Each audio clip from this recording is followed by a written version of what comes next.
Welcome back guys. Today we've got a little bit of a different video. Today we're going to have a look at the Amex Platinum card, do a little unboxing and just talk about the card. Now this is definitely not the normal sort of video we do on the channel. We're normally talking about credit cards, credit scores, all about things that are money. And you might not expect to see an unboxing video about a credit card. I certainly didn't. Normally you'll see unboxings for the latest smartphone or something, but not really a credit card. But it turns out that this is actually quite a popular video that is searched for on YouTube. So clearly if people are wanting to take a look. Most of the videos about the Amex Platinum card are all about the US, not many about the UK, so that's what we're going to be focusing on today.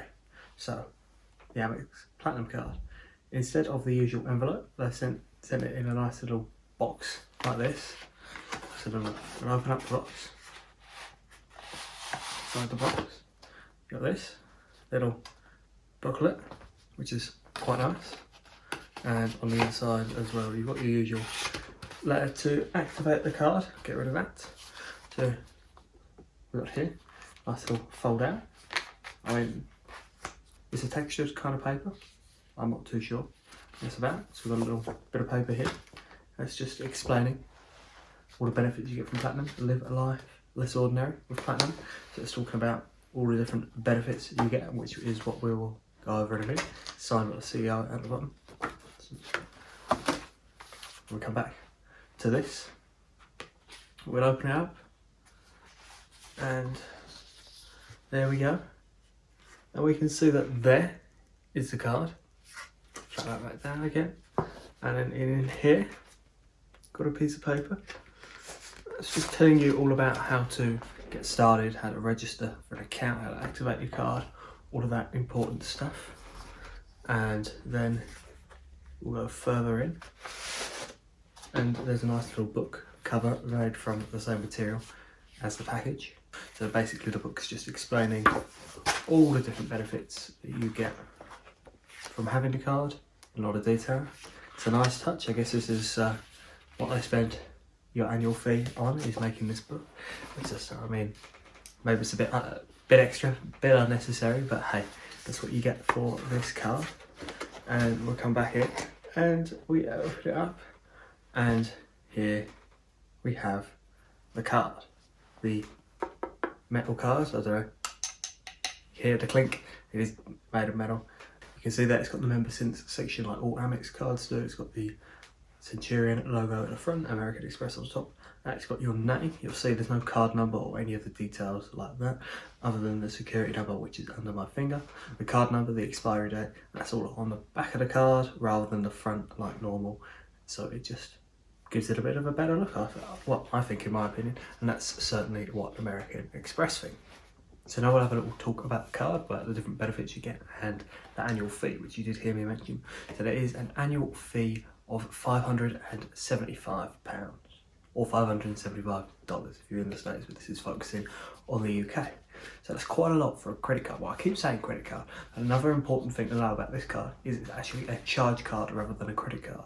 So instead of having a credit limit and a certain amount you can spend on the card before you reach that limit, this is actually a charge card with no limit. So there's no preset spending limit, so you can essentially spend whatever you want on this card, but you do have to pay it off in full at the end of every month. So you can't carry the balance over to the next month, pay it off over time like you could with a normal credit card. Now, for those that don't want to spend the hefty annual fee for this charge card, Amex do have the basic charge card, which is still a charge card from them, but it doesn't offer any of the perks that this one does. If you like the sound of having a charge card rather than a credit card without the limit and not needing to worry about carrying it over a balance, then that might be one for you to consider. Now, many people are going to ask if the annual fee is worth it, but that just kind of depends on how often you use the card, how much you use all of the different benefits and everything like that. So finally, let's take a look at the benefits. So first of all, we've got the travel benefits. So Amex are going to let you into lounges for free anyway, as often as you like. You might have seen on the Preferred Rewards Gold credit card you can get 2 lounge passes a year where they'll let you in, but with this one they'll let you into those lounges without any limit. So you have your priority pass come in the post. This is another little card that just lets you into the lounges, but as well as the priority pass ones, you can get into the Plaza Premium lounges, which priority pass no longer lets you into. the Eurostar business lounges, which is a UK centred benefit. The American card doesn't offer that one because there is obviously no Eurostar in America. You get into the American Express Centurion lounges. They are mostly in America, but I believe they are building one in Heathrow Terminal 3. It was due to open at some point during the pandemic, so that has been delayed. And also any of the Delta Sky Club lounges over in the US. A lot of the lounges are US based, but that's because American Express is, as the name suggests, an American company.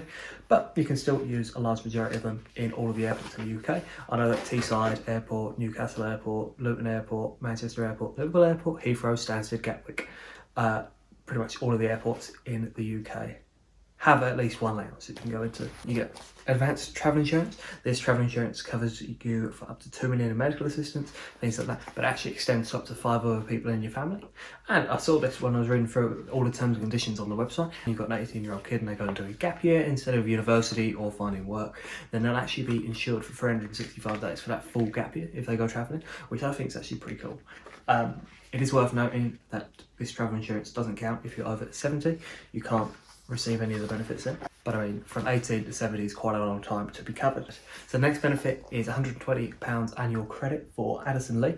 That's actually about £10 a month that you can spend, is how they break it down. £120 over the year, only £10 a month you can spend on Addison Lee or TriStar taxi premium car services. They call it just a taxi. I'm not too sure how common they are in the rest of the UK, but I know they're quite big in London. So that's definitely going to be useful for you there. Now, when it comes to hotels, you get discounts on some private home rentals with one fine stay, and you get gold status in some hotel loyalty programs such as Hilton, and actually Hertz & Avis car rental elite status as well. So that's kind of the hotel and the car rental things. Fine hotels and resorts, you get a better deal. You get £400 worth of benefits when you stay there, but there's not too many of those about. Same with the hotel collection. You get a $100 credit. I'm not sure why it's in dollars, but you do. You get $100 credit worth when you stay there. Same with one fine stay, that's $200 credit.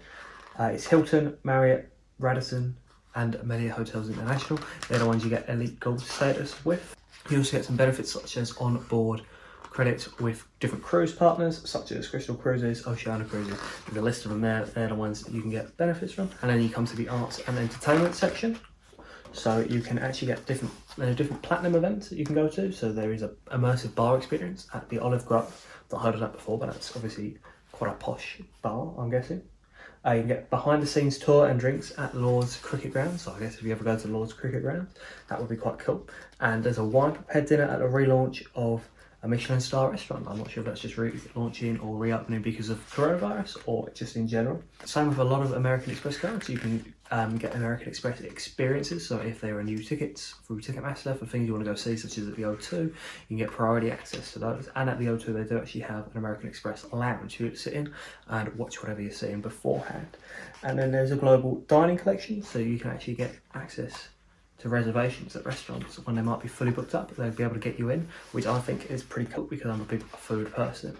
So then same with some of the other cards, you get membership reward points. On this one you earn 1 point per every £1 spent and 2 points for every £1 spent on Amex travel. It's not actually as good as the gold card in my opinion, because on the gold card you get 3 points for every £1 spent on Amex travel, 2 points for every £1 spent on any travel thing. So if I just book from a travel website like BritishAirways.co.uk or something, Amex will actually see that and I'll get 2 points for that instead of 1, and it's just a 1 point on everything else. So you're actually getting a better points per £1 spent on the gold card, which is a little bit annoying when you're paying this fee. You do get the Platinum Concierge, which is basically a concierge service that can do pretty much whatever you like. I haven't actually used it myself yet because I've just got the card, but I've seen online that there are some pretty crazy stories that people have got the concierge service to do. I mean, they won't do anything illegal for you, but they'll certainly do their best to kind of do whatever you ask them for, really. I'm not sure what you would ask them for, but there you go. If that's of interest to you, you can. They can also help you with booking travel and travel itineraries, which I think is quite helpful. So if I was able to use the service, that's probably what I get a bit of help with. And then it starts talking about managing your account from the app and things like that. So it breaks down the card, about mobile payments, no preset spending limit. Shows you the benefits from a card, which benefits you get from supplementary cards and things like that. And then that is the end of the book. So that is the Amex Platinum card. not to be confused with the Platinum Everyday Cashback card, which is a different one that earns you cashback. Now, the Platinum card, you might be thinking £575 isn't worth it for the benefits. I'm sure that's going to be the case for a lot of people.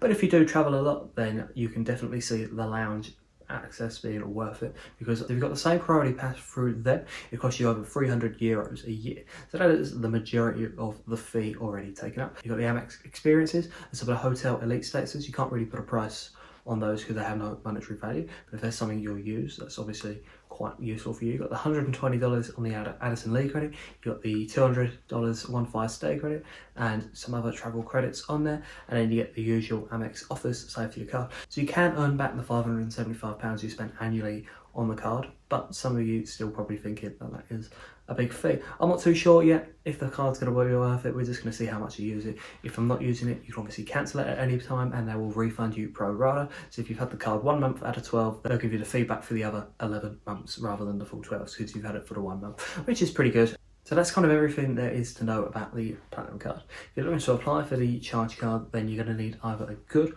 or an excellent credit rating, and then they'll do the usual search, approve the application, and then send the card off. I applied for this on Saturday morning and it turned up on Wednesday. I only got around to filming this now, and so that's pretty quick, normal card turnaround service. It just came in a bigger package rather than the usual envelope, so nothing too unusual there. The card application process is the same for any of the other Amex cards, so there's not too much difference there, and I mean that's pretty much everything about the card. If you're looking to get one of these cards, then drop a comment or get in touch with me and I'll be able to give you my referral link, because I'll be able to earn some bonus points and you'll actually be able to earn 50,000 points when you meet the minimum spend. Thank you very much for watching. If you're new to the channel, subscribe. Remember to drop a like below and I'll see you in the next video.